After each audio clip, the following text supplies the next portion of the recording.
August 17th, 2024. I'm recording this because I want to talk about cannabis and God. I'm nervous every single time I ingest cannabis. What happened once was I took 3 puffs of this strain. I call it Franco Rooftop. It's not as good as or strong as the Chem Dog, he said, and among other things, I thought for some time that I was having some kind of conversation with God. I've been doing that since then, and I'm not sure exactly when that was. I think it was 3 weeks ago. Let's just check. Yeah, the first time was July 27th. And since then, I have once a week taken 3 puffs of this rooftop strain. And every time it seems as though I've had some interaction experience with God. I call God. So, now, I'm going to just say a little bit of stuff, and then I'm going to have 3 puffs and sit back, and we're going to put on some chanting music. Wish I had a little remote here to shut you on and off. So here's a couple of ideas that come through me. I believe we are consciousness. We are a soul. And as we know through Newtonian physics, all of this matter that we see is 99.99999999996% space. So what we are is consciousness. So if you take a molecule of cannabis with some THC in it, I presume, it will affect the other matter, the other molecules, your brain, your brain just filters out energy so that you perceive the world in a certain way. So this, like a lot of psychedelics, will alter the filtering system and allow you to maybe experience other states of consciousness / other realities. I know a lot of people will say, oh, that's just you hallucinating. Well, maybe it is, maybe it isn't. Also, because of the way I was raised, the choices that I made in life, I frequently think about God and spiritual issues and my higher self running me. Sometimes I believe it has taken over my physical body. Sometimes I'm aware of it and sometimes I'm not. If you look at my poker experience, I was not aware of that. That was totally unconscious. And what was really bizarre, I forgot about that for 18 and a half years.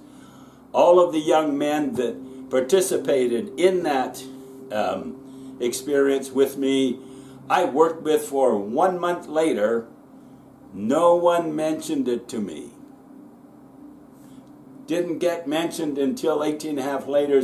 I met the guy to my right, and he mentioned that issue with me, and I remembered, because I saw him face to face, I remembered that experience, and we had a bit of a discussion then.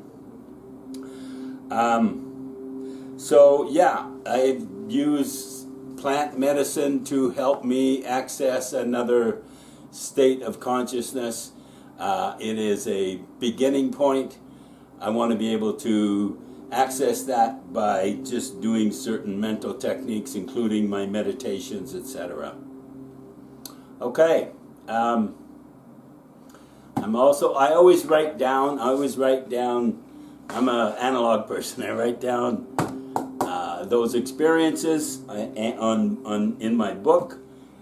So one of my goals for this session is, if I have a godlike experience, an experience where I feel I'm encountering the divine, I've had some beautiful, positive love, unconditional love experiences. I was concerned of getting overwhelmed, and now it's just, okay, overwhelmed or not, I'm going to be just allowing that to be as open as I can to the experience. I'm going to let this run while I write, smoke, probably put some blinders on, listen to this chanting. And with THC, the thoughts come rapidly. The experiences are like many experiences in a condensed period of time. If I could record any of them, some of them, what's going on at the time, I think that might be valuable. And as I also said, if I can have one experience in this session, this cannabis session, that stays with me, that helps me have a different insight into myself or reality, and do something with that, productive, personal growth, I'm more than happy about that. Yeah, I'm still a little excited isn't the word, it's more anxious.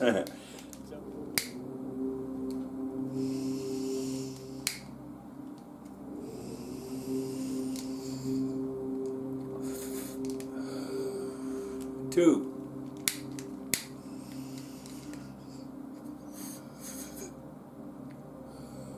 Three.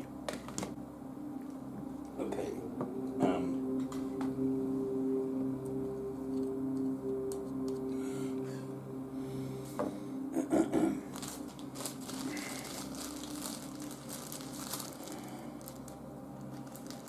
This should come on in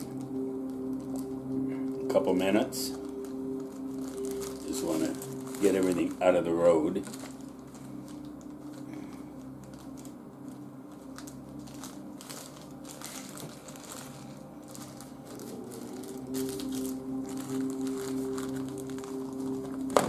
Part of me is thinking, oh, done with this now. Okay, so obviously I'm wonder, does that work? That's kind of low light, eh? Okay, so for you guys. And for me, maybe I will try to verbalize what kind of thoughts and experiences I have. Not promising anything, I might just try to also really delve into the experience. Should have had a little prayer and intention before. Yeah. I remember folding clothes for God. That was last time. During, it felt as though that was very, very, very real. During the experience, ATE, at the time. Experience at the time.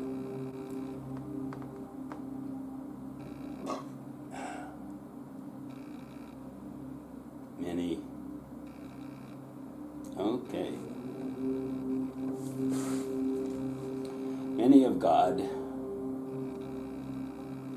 and also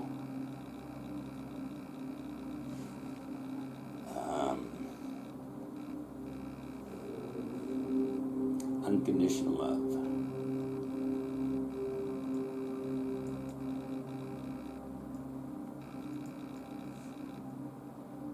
Also met Babaji.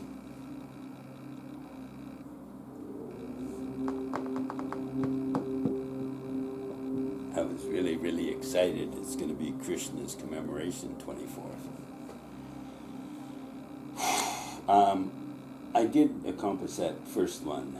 I let the unconditional love, did let in.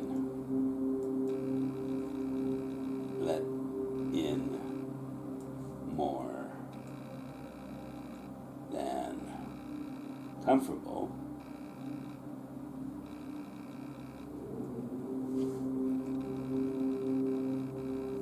Therefore,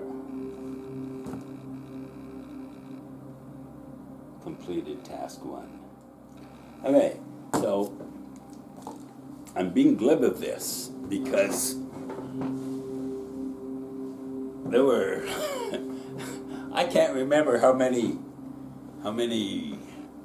different aspects. Look at the different aspects of a human being. Someone being really nice, some coy, whatever, all that stuff.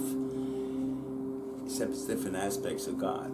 So, one of them was that unconditional love that I find hard to let in. And so that was inquiry number one, in case you don't remember. It's written down.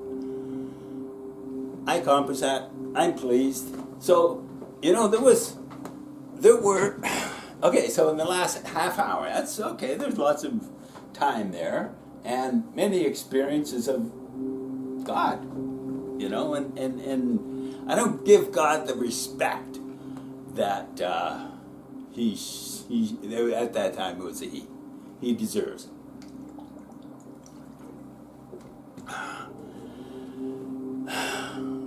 He's cool with that. We're buddies. And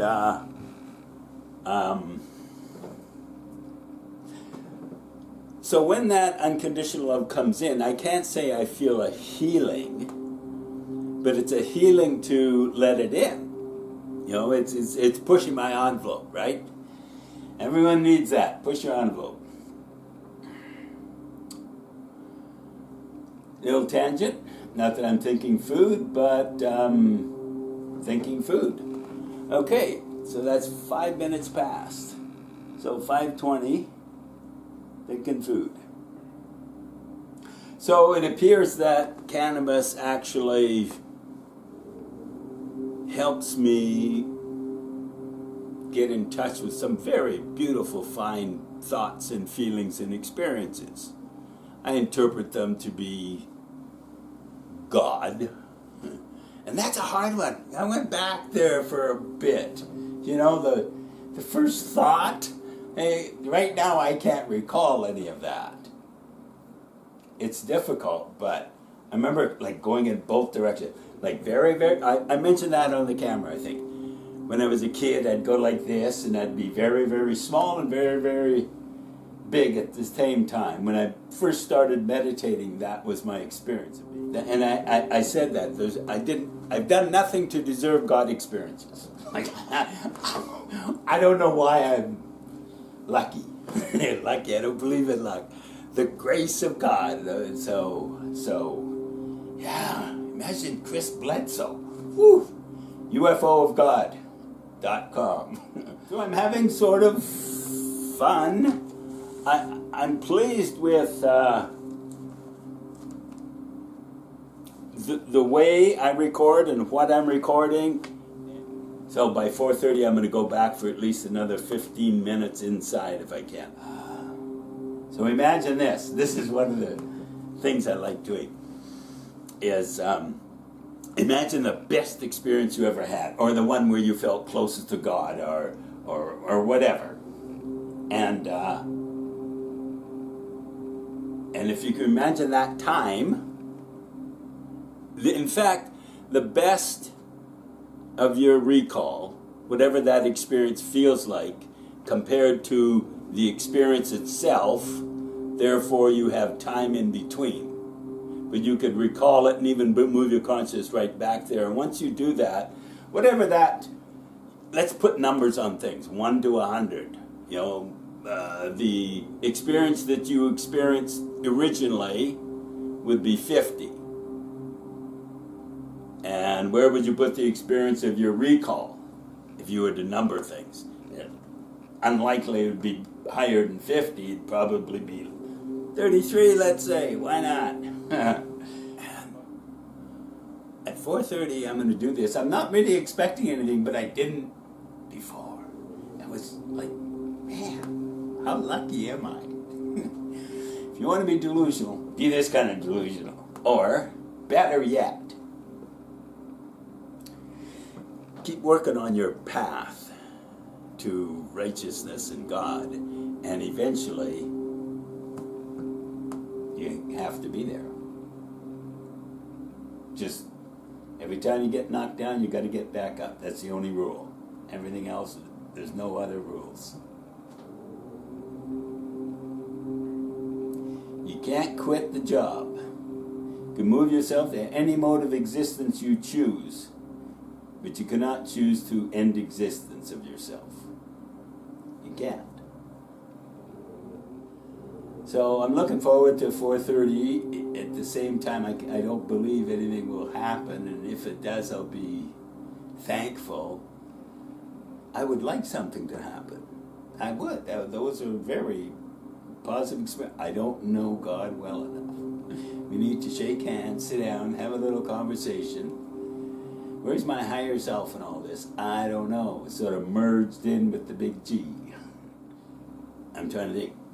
What does Master do? What does Yogananda do? Does he pray? Like, I want to see you, Krishna? He did that quite some time. And,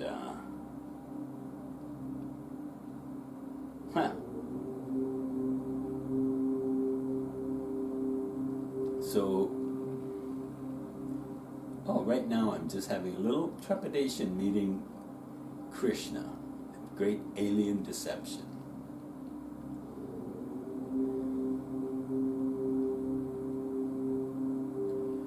I put two concepts there together. One is I just got an email from my born-again Christian buddy. I talked to him about UFOs, and he said, beware of the great alien deception. And from the Christian point of view, some of those, or most of those, or all of those, I don't know which category he fits into, are demons. And, yeah, there's probably good guys, bad guys, including in the alien thing from when I heard about the, what the heck, something of the fourth kind there with Julianne Moore in it. Encounters of the fourth kind. Anyways, expanding on Hynek's original. And then Greer did the fifth kind, CE5, where you, okay, this is CE5. I am, there's a word for this, invocating. Krishna, we'll go with Krishna. It's his birthday soon. I haven't given him enough respect, that's for sure. Krishna and Arjuna, I had some of that when I was the first half hour. Yogananda says he was Arjuna in a previous lifetime. And I was like a molecule of Yogananda. And I had a little difficulty with that, moving from that molecule, the physical component. Maybe I should think one of his thoughts. I could be a thought of Yogananda when he was Arjuna. How did you ever evolve into... Now, a thought from a saint's got to be higher than the soul of an ant or an elephant, I would think, and yet, at the same time, we're all the same. Okay, it is past this. I get to see my buddy in a different form. Krishna, Hare Krishna, Krishna, Krishna. Okay, this is just to finish up this this video. It is the next day for me, and the battery ran out, so I got a few. Actually, I got 60 minutes of filming and with the editing, because you don't want to see me just sit here and with my mask on. But so this is one of, I don't know, there'll be more in the future talking about cannabis and God and my experiences. Again, I'm thinking, yeah, like a lot of people that talk about different experiences under psychedelics and whatever, I'm very, very sensitive to cannabis. And when you're not doing things in the outside world, the 3D world, you go within, and there's other things that occur. And like right now, it doesn't feel, I says, oh, did that really happen? Yeah, it did. At that time. People that leave their body, go to different realms. So I'm still struggling a little with the reality of it. While we're in this body and alive, this is probably our primary place, and yet If you were able to leave your body, you could go to different realms, and people that have near-death experiences, that have out-of-body experiences, say that's more real than this. According to yoga philosophy, the physical realm is merely, the foundation of that is the astral realm, which has other foundations as well. Okay, 33 guy saying, enjoy your path to the one. Be kind. Bye.